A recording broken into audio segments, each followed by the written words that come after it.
प्याज की उन्नत खेती यूट्यूब चैनल पर आप सभी मित्रों का स्वागत, वंदन, अभिनंदन। किसान भाइयों, मैं हूं आपका कृषक मित्र और आप बने हैं अपने यूट्यूब चैनल प्याज की उन्नत खेती पर। नवरात्र का पावन दिन चल रहे हैं, नवरात्र के पावन दिन चल रहे हैं और माता रानी की कृपा प्याज के किसानों पर बरस रही है। नए प्याज के किसानों पर भी बरस रही है और पुराने प्याज के किसानों पर भी बरस रही है। ऐसे ही माता रानी की कृपा और श्री मारुति नंदन का आशीर्वाद सभी किसानों के ऊपर बरसता रहे। प्याज के किसान हो, आलू के किसान हो, लहसुन के किसान हो, सोयाबीन के किसान हो, गेहूं के किसान हो, धान, मक्का, जिस फसल को भी जमीन में पैदा किया जाता है भारत देश में, उन किसानों के ऊपर माता रानी की कृपा बरस रही है और आने वाले समय में भी बरसने वाली है। अब हम बात करें कि प्याज के बाजार में कुछ लोगों को मंदियां उनके दिमाग पर चढ़ी हुई है। प्याज के बाजार में मंदियां उनके दिमाग पर चढ़ी हुई है। क्या तो या तो उनके पास माल ही नहीं है, या फिर उनके पास यदि माल है तो वो ऐसी बातें ही नहीं करते हैं। अब मेरे को ये बताइए कि उनके दिमाग में मंदी क्यों चढ़ी है? या तो उनके पास माल नहीं है या फिर उनके पास माल नहीं आता है। ऐसे लोगों को ही दिमाग पर मंदियां चढ़ी है। मेरे से बहुत सारे मित्र कमेंट में भी बोलते हैं और दूसरी बात मेरे ग्रुप पर भी यही चर्चा करते हैं, पर्सनल मैसेज करके भी यही चर्चा करते हैं कि प्याज में मंदी होने वाली है, फलाने आदमी ये सब बोल रहे हैं। तो उस आदमी से ये पूछिए कि क्यों मंदी होने वाली है, किस कारण से मंदी होने वाली है। प्याज के बाजार में 40 रुपए का बाजार चल रहा है पिछले 15 से 20 दिनों से, और वो बोल रहा है मंदी होने वाली है। तो किस कारण से भाई मंदी होगी, पहले तो उस बात का जवाब दे। दूसरा बात, तेरे पास में अभी कोई नॉलेज ही नहीं है आगे का कि क्या होने वाला है। ऐसी ऐसी बातें कर रहे हैं कि उनको किसी प्रकार का प्याज के विषय का नॉलेज ही नहीं है, क्योंकि उनके पास प्याज ही नहीं है। जिस व्यक्ति के पास में प्याज है, जिस व्यापारी बंधु के पास में प्याज है, जिस किसान के पास में प्याज रखा हुआ है, वह अभी तक प्याज रखा है, तो मतलब किन लोगों के पास में प्याज है अभी तक? बहुत सारे लोग घबरा कर इस बाजार से आउट हो चुके हैं। लेकिन अब जिन हाथों में प्याज है वह बहुत मजबूत हाथों में है। बहुत सारे लोग बोल रहे हैं दशहरे के बाद भयंकर आमदनी हो जाएगी। भैया, वो जो लोग अभी तक रुकते आए हैं ना, वो किसी भी कंडीशन में, थोड़ी थोड़ी कंडीशन में ही प्याज को बेचने वाले हैं। आप लोग ये सोच रहे हैं, ये सिर्फ हवा बना रहे हैं कि प्याज में दशहरे के बाद में बहुत भयंकर 1 लाख कट्टे की आमदनी इंदौर मंडी में, 50,000 की शाजापुर में होगी। कुछ भी होने वाला नहीं है। मध्य प्रदेश में अब इतना प्याज नहीं है कि 1 लाख कट्टी इंदौर मंडी में आए। 25,000, 30,000, 40,000, 50,000, बस इससे ज्यादा आमदनी बाजार में आने वाली नहीं है। अब उन लोगों को कौन समझाए जिनके दिमाग में मद्दी भरी हुई है। उनको ये नहीं पता है कि जिस स्पीड से पुराना प्याज कम हो रहा है, उस स्पीड से नया प्याज नहीं आ रहा है। सिर्फ हवा बनाने की। बेंगलुरु का प्याज ज्यादा आ गया, 2 लाख 3 लाख कट्टे आ गया।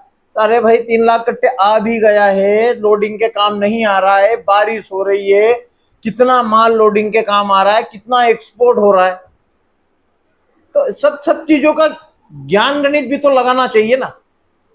मैं जून से, जुलाई से ही बोल रहा हूं कि प्याज के बाजार में तेजी होगी। जब 18 रुपए किलो का बाजार था, जब से मैं बोल रहा हूं प्याज के बाजार में तेजी होगी। बहुत सारे लोग बोल रहे हैं ये भाई ने मरवा दिया यार। तो क्या भाई, मेरी बात सुनो, क्या 18 रुपए से क्या 15 रुपए का बाजार हो गया? आज 18 रुपए से बाजार 40, 42, 45 रुपए का बाजार हो चुका है।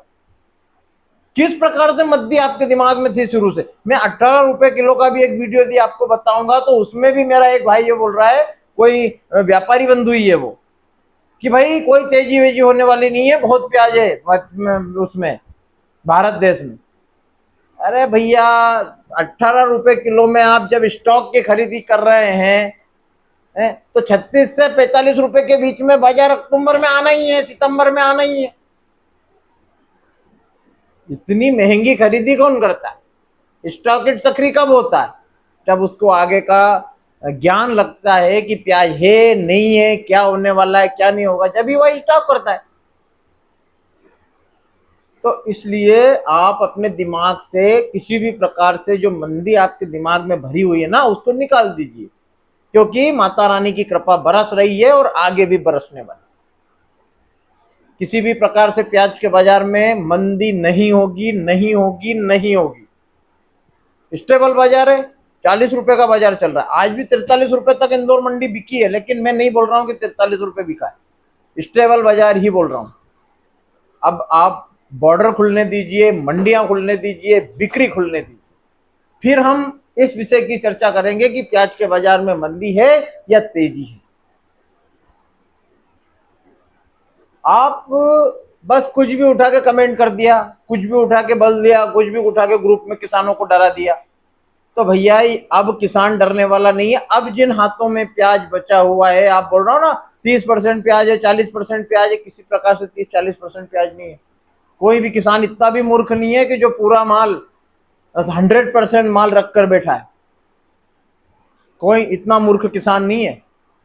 थोड़ा थोड़ा थोड़ा थोड़ा करके, थोड़ा थोड़ा करके उसने अपना 90% माल बेच दिया है। मात्र 10% माल बचा हुआ है किसान के पास। और मैं भी यही बोल रहा हूं कि एमपी में भी 10% माल ही बचा हुआ है। किसी भी प्रकार से आवक नहीं बढ़ेगी। दशहरे के बाद भी ऐसी ही आवक हम लोगों को मंडी में देखने को मिलेगी। अब हम बात करें कि नए प्याज, तो नया प्याज जिस प्रकार से बेंगलुरु में निकल रहा है, बहुत बढ़िया, किसानों को अच्छा पैसा मिल रहा है। लेकिन आफत की बारिश ने उन लोगों को बहुत परेशान किया है। आज 3 लाख कट्टा दक्षिण भारत का प्याज आ रहा है, और आना चाहिए। उन किसानों को भी अच्छा पैसा मिल रहा है और मिलना चाहिए, क्योंकि हर किसान मेहनत करता है। हम भी मेहनत करते हैं, वह भी मेहनत करते हैं, तो हर किसान को अच्छा दाम प्याज का मिलना चाहिए। अभी कुछ मेरे मित्र बोल रहे हैं कि अलवर का प्याज आने वाला है, 15 नवंबर को अलवर का प्याज अपना पीक सीजन पकड़ लेगा। तो मैं भी यही बोल रहा हूँ। मैं कहाँ बोल रहा हूँ कि अलवर का प्याज नहीं आएगा।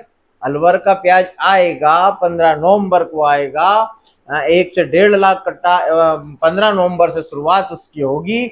और मेरे अलवर के किसान मित्रों को, जो मेरे चैनल को देख रहे हैं, उनको भी मैं प्रणाम करता हूं और उनको भी एक शुभकामना देता हूं कि आप लोगों का प्याज भी बहुत अच्छे भाव से बिकने वाला है। आप ये मत घबराइए कि एमपी में बहुत प्याज है पुराना, तो ये पुराना प्याज हम लोगों का प्याज को पीट देगा। कुछ भी नहीं होने वाला आपके प्याज को। आपका उत्पादन यदि अच्छा रहा, आपका माल क्वालिटी वाला रहा, तो आप लोगों को भी बहुत अच्छा पैसा मिलने वाला है। 2020 रिपीट होने वाला है। तो किसान भाइयों, आप बिल्कुल ना घबराएं। पुराना प्याज बहुत कम बचा हुआ है। जिन किसान मित्रों के पास में प्याज बचा हुआ है, वह दशहरे के बाद अपने प्याज को निकालना शुरू करेंगे। और 15 से 20 दिन के अंदर में मात्र एमपी में 4 से 5% प्याज बचेगा। तो और पुराना प्याज अलवर में 150% लगा हुआ है, उसकी शुरुआत होगी और उन किसान मित्रों को भी बहुत अच्छा पैसा मिलने वाला है। दक्षिण के किसानों को भी मिलने वाला है। नासिक के किसानों को भी, जो इनका नया प्याज आने वाला है, उन लोगों को भी, उन किसानों को भी बहुत अच्छा पैसा मिलने वाला है। तो पुराना प्याज कम हो जाएगा, नए का प्रेशर बढ़ेगा, माल बाजार में इतना ही रहने वाला है। 8 से 10 लाख कट्टा बाजार में रहने वाला है। यदि 8 लाख कट्टा पूरे ऑल इंडिया की मंडियों में एक दिन में भी आता है, तो किसी प्रकार से 40-45 रुपए किलो से भाव कम नहीं होगा। नए प्याज को भी अच्छा भाव मिलने वाला है। ऐसे लोग जो सिर्फ मंदी ही उनके दिमाग में भरी रहती है, बिल्कुल भी किसानों को मोटिवेट नहीं कर सकते, किसानों का दमन करते हैं, ऐसे लोगों से किसान मित्रों बचो। और आने वाले समय में आप लोगों को बहुत अच्छी अच्छी जानकारियां मेरे YouTube चैनल पर दी जाने वाली है। इसलिए मेरे चैनल को सब्सक्राइब करो, बने रहो मेरे साथ। प्याज की उन्नत खेती YouTube चैनल पर भी और प्याज की उन्नत खेती व्हाट्सएप ग्रुप पर भी। वहां पर भी बहुत सारे सैकड़ों किसान ऐसे हैं जो डेली हर घंटे की अपडेट आप लोगों को देते हैं। तो आप बिल्कुल भी निश्चिंत रहें, थोड़ा थोड़ा माल ही बेचें। प्याज की उन्नत खेती व्हाट्सएप चैनल से, प्याज की उन्नत खेती यूट्यूब चैनल से जुड़े रहें, बने रहें मेरे साथ। जय बलराम, जय किसान, जय जवान।